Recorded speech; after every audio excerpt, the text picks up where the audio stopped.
అప్పుల బాధలు వెంటాడుతున్నాయా? అయితే 6 జేవిఆర్ వారి జాతిరత్నాలు ధరించండి. మీడియా మిత్రులందరికీ నా నమస్కారం. కూటమి ప్రభుత్వం ఏర్పడిన తొలి సంవత్సరంలోనే తల్లికి వందనం కార్యక్రమానికి మనం శ్రీకారం చుట్టాం. మీరు చూస్తే బాబు సూపర్ 6 ఇచ్చిన 6 హామీల్లో ప్రధానమైన హామీ తల్లికి వందనం. ఈ తల్లికి వందనం ద్వారా మా అంచనా 8,745 కోట్ల రూపాయలు ఏకంగా 67,27,000 మంది విద్యార్థులు వాళ్ళ తల్లిదండ్రుల అకౌంట్లో డిపాజిట్ చేస్తాం జరిగింది. మేము కూడా దీంట్లో భాగంగా ఫస్ట్ స్టాండర్డు అదేవిధంగా ఇంటర్ ఫస్ట్ ఇయర్లో పిల్లలు చేరిన తర్వాత వాళ్ళ తల్లిదండ్రుల అకౌంట్లో కూడా నిధులు మేము జమ చేస్తాం. ఒకవేళ తల్లి లేని పిల్లలు ఉంటే వాళ్ళ తండ్రి అకౌంట్లో కూడా అలాంటి గార్డియన్ అకౌంట్లో ఈ నిధులు జమ చేస్తాం జరిగింది. కొన్ని ఆర్ఫనేజెస్ ఎక్కడైతే ఉన్నాయో అదొకసారి రీవాలిడేట్ చేసుకుంటున్నాం. ఆ ఆర్ఫనేజెస్ అన్ని రీవాలిడేషన్ అయిపోయిన వెంటనే జిల్లా కలెక్టర్ గారికి ఆదేశాలు జారీ చేసి ఆ ఆర్ఫనేజ్ అకౌంట్లో నేరుగా డబ్బులు వేస్తాం కూడా జరుగుతుంది. ఇంతేకాకుండా గౌరవ ముఖ్యమంత్రి గారు ఇప్పటికే చాలా స్పష్టంగా చెప్పారు. కొన్ని డేట్స్ కూడా ప్రకటిస్తాం జరిగింది. ఈ ఎంటైర్ రిడ్రెసల్ మెకానిజం ఎప్పుడు చేస్తాం, ఎలా చేస్తాం అని కూడా చెప్తాం జరిగింది. ఇక్కడున్న ప్రజలందరూ కూడా నేను కోరేది ఒకటే, అర్హులు ఎంతమంది ఉన్నా ఇచ్చేదానికి కూటమి ప్రభుత్వం సిద్ధంగా ఉంది. ఒకవేళ మీకు ఈ నిధులు ఇంకా మీ అకౌంట్లో జమ కాకపోతే అంటే ఇంకా ప్రక్రియ జరుగుతుంది. ఈరోజు రేపెల్లుండి కూడా డబ్బులు పడితే అకౌంట్లో నెక్స్ట్ వీక్ నుంచి అంటే మండే నుంచి వాళ్ళ అకౌంట్లో నిధులు జమ కాకపోతే జూన్ 26 వరకు సమయం ఇస్తున్నాం. మన మిత్ర ద్వారా అంటే వాట్సాప్ ద్వారా కానివ్వండి, లేదంటే GSWSకి వెళ్ళి ఏకంగా ఏమైనా మా దగ్గర ఉన్న డేటాలో పొరపాట్లు ఏమైనా ఉంటే తెలియజేస్తే సరిదిద్దుకుని అర్హులుగా గుర్తించడానికి ప్రభుత్వం సిద్ధంగా ఉంది. ఇంతేకాకుండా మీరు ఒకసారి చూస్తే ఇప్పుడు క్లాస్ 2 నుంచి క్లాస్ 10 వరకు మీరు చూస్తే అదేవిధంగా సెకండ్ ఇయర్ స్టూడెంట్స్ కూడా చూస్తే సుమారుగా 30 లక్షల మంది బీసీ సోదరులకి తల్లికి వందనం వర్తించింది. 12 లక్షల మంది ఎస్టీ సోదరులకి, 4.26 లక్షల ఎస్టీ సోదరులకి, సుమారుగా 66,000 మంది మైనార్టీ సోదరులకి, 8.5 లక్షల ఈబీసీ సోదరులకి తల్లికి వందనం అందిస్తాం జరిగింది. దాదాపు ఇప్పటికీ 18.55 లక్షల తల్లుల అకౌంట్లో వాళ్ళకి ఒకరే పాప బాబు ఒకరే ఉన్నారు కనుక వాళ్ళకి ఏకంగా 13,000 రూపాయలు కూటమి ప్రభుత్వం ఇచ్చింది. 14.55 లక్షల మంది తల్లుల అకౌంట్లో ఏకంగా వాళ్ళకి 2 పిల్లలు ఉన్నారు కనుక వాళ్ళకి 26,000 రూపాయలు కూటమి ప్రభుత్వం అందజేసింది. దాంట్లో సుమారుగా 29.10 లక్షల మంది పిల్లలు కవర్ అవుతాం జరిగింది. ఏకంగా 3 పిల్లల కన్నా ఎక్కువ ఉన్న 3 పిల్లలు ఉన్న తల్లులు సుమారుగా 2,10,000 మంది ఉన్నారు. అంటే 6.32 లక్షల మంది పిల్లలు అక్కడ ఉన్నారు. వాళ్ళకి ఏకంగా 39,000 రూపాయలు కూటమి ప్రభుత్వం అందజేస్తాం జరుగుతుంది. గత ప్రభుత్వం చేపట్టిన కార్యక్రమంలో వాళ్ళ ఎన్నికలప్పుడు వీడియోలన్నీ కూడా చూసాం. ఎంతమంది పిల్లలున్నా అంతమంది పిల్లలకి ఇస్తా అన్నారు. వాళ్ళు ఇవ్వకుండా ఏకంగా 42 లక్షల మంది పిల్లలకే ఆనాడు వాళ్ళ అమ్మ ఒడి ఇస్తాం జరిగింది. కూటమి ప్రభుత్వ అధికారంలోకి వచ్చిన తర్వాత అది ఇప్పుడు 67,27,000 మంది పిల్లలకి ఈరోజు నిధులు జమ చేస్తాం జరిగింది. గతంలో 5,540 కోట్ల రూపాయలు వాళ్ళ కార్యక్రమానికి ఖర్చు పెడితే సంవత్సరానికి కూటమి ప్రభుత్వం 8,745 కోట్ల రూపాయలు తల్లి అకౌంట్లో నిధులు జమ చేస్తాం జరిగింది. అంటే సుమారుగా 3,205 కోట్ల రూపాయలు అదనంగా కూటమి ప్రభుత్వం అందజేస్తుంది. అంటే 5 సంవత్సరాల్లో 16,000 కోట్ల రూపాయలు అదనంగా తల్లుల అకౌంట్లో కూటమి ప్రభుత్వం నిధులు జమ చేయబోతుంది. మళ్ళీ ప్రజలందరూ చెప్పేది ఒకటే, ఎంతమంది పిల్లలున్నా అంతమంది పిల్లలకు మేము ఇస్తాం. అర్హులు ఎంతమంది ఉన్నా వాళ్ళకి ఈ కార్యక్రమం అందించాలనేది గౌరవ ముఖ్యమంత్రి గారు మాకు ఆదేశాలు జారీ చేస్తాం జరిగింది. ఇప్పుడే నేను గౌరవ ఫైనాన్స్ మంత్రి గారితో కూడా కూర్చుని మీ ఇద్దరం కూర్చుని రివ్యూ చేశాము. ఎక్కడెక్కడ చిన్న చిన్న లోటుపాట్లు ఉన్నాయో అవన్నీ కూడా మేము రివ్యూ చేస్తాం జరిగింది. కొంతమందికి ఏంటంటే బట్ 2% మందికి ఏమైందంటే వాళ్ళ అకౌంట్ యాక్టివ్ లేదు, దానివల్ల నిధులు తిరిగి ప్రభుత్వానికి వచ్చినాయి. ఆ తల్లులందరినీ వాళ్ళ అకౌంట్ని యాక్టివేట్ చేసుకోమని చెప్పి వాళ్ళకి SMS కూడా వెళ్తుంది. ఇట్లా మీకు డబ్బులు పంపించడానికి ప్రయత్నించాము, మీ అకౌంట్ ఇన్యాక్టివ్గా ఉందని SMS పంపిస్తున్నాం.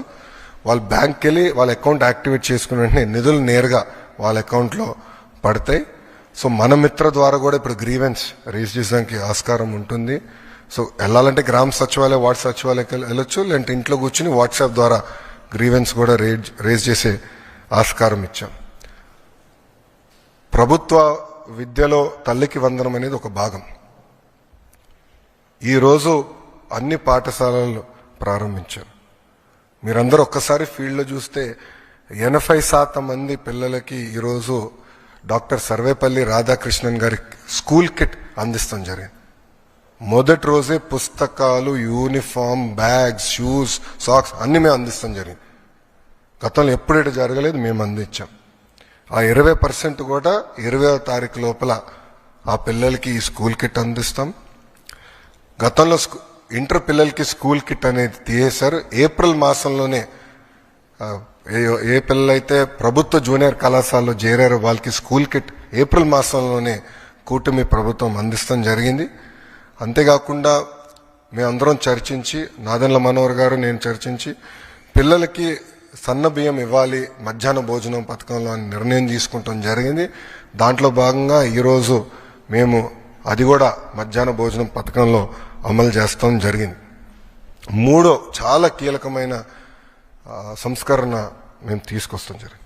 అదేంటంటే 1 class 1 teacher మోడల్. ప్రాథమిక పాఠశాల అంటే ప్రైమరీ పాఠశాలలో ఒక్కసారి కానీ చూస్తే కూటమి ప్రభుత్వ అధికారంలో వచ్చినప్పుడు కేవలం 1200 పాఠశాలలు 1 class 1 teacher ఉన్నాయి. అంటే 1st, 2nd, 3rd grade ఉంటే ఒకే టీచర్ ఉండేవారు. సో ఒక రూమ్లో ఒక్కొక్క మూలలో ఇక్కడ 1వ తరగతి పిల్లలు కూర్చోబెట్టి, రామ్మూలలో 2వ తరగతి పిల్లలు కూర్చోబెట్టి, ఇక్కడ 3rd class పిల్లలు కూర్చోబెట్టి ఒకే టీచర్ ముగ్గురికి పాఠాలు చెప్తారు. మళ్ళీ లెర్నింగ్ అవుట్కమ్స్ ఎలా వస్తాయి? అందుకే 1 class 1 teacher మోడల్ మేము తీసుకొచ్చాం. ఈరోజు నేను గర్వంగా చెప్పుకెళ్తున్నా 9600 పాఠశాలలు 1 class 1 teacher కూటమి ప్రభుత్వం తీసుకొచ్చింది. అంటే 8 times, సుమారుగా 7.5 times మేము పెంచాం. 1 class 1 teacher అనేది మా నినాదం. అప్పుడే లెర్నింగ్ అవుట్కమ్స్ అనేది బాగా వస్తుంది.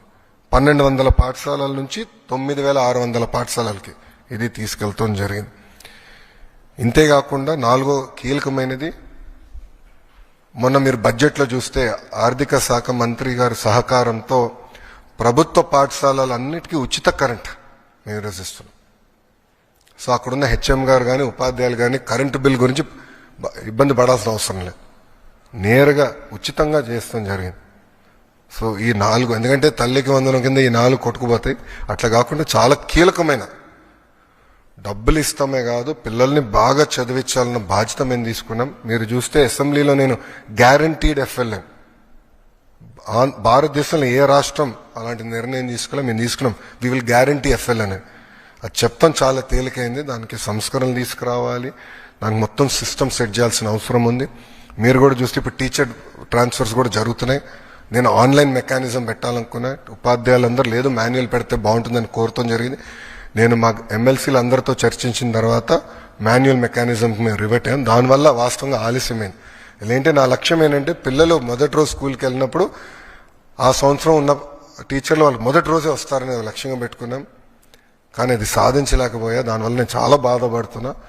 అధికారులందరూ అహర్నిశలు కష్టపడుతున్నారు. మండే కల్లా మొత్తం ఈ టీచర్ బదిలీలన్నీ కూడా పూర్తి చేసి ఈ మొత్తం వ్యవస్థ స్టెబిలైజ్ అవుతుంది. వచ్చే సంవత్సరంలో 10th class రిజల్ట్స్ కానివ్వండి, లేదంటే ఇంటర్ రిజల్ట్స్ కానివ్వండి, ఆల్రెడీ ఒక మార్క్ చేసాం. కానీ దానికన్నా బెటర్ చేయాలని లక్ష్యంతో మొత్తం విద్యాశాఖ అహర్నిశలు కష్టపడుతుందని ప్రజలు తెలుపుకుంటూ, ప్రజలందరికీ ఒకటే చెప్తున్నాం, గతంలో ప్రభుత్వ పాఠశాలల గురించి నాకు తెలుసు, కరెక్ట్గా డేటా లేదు, ఎంతమంది పిల్లలు చదువుతున్నారో తెలియని పరిస్థితి, అడుగడుగున ఇబ్బంది పడే పరిస్థితి ఉండేది.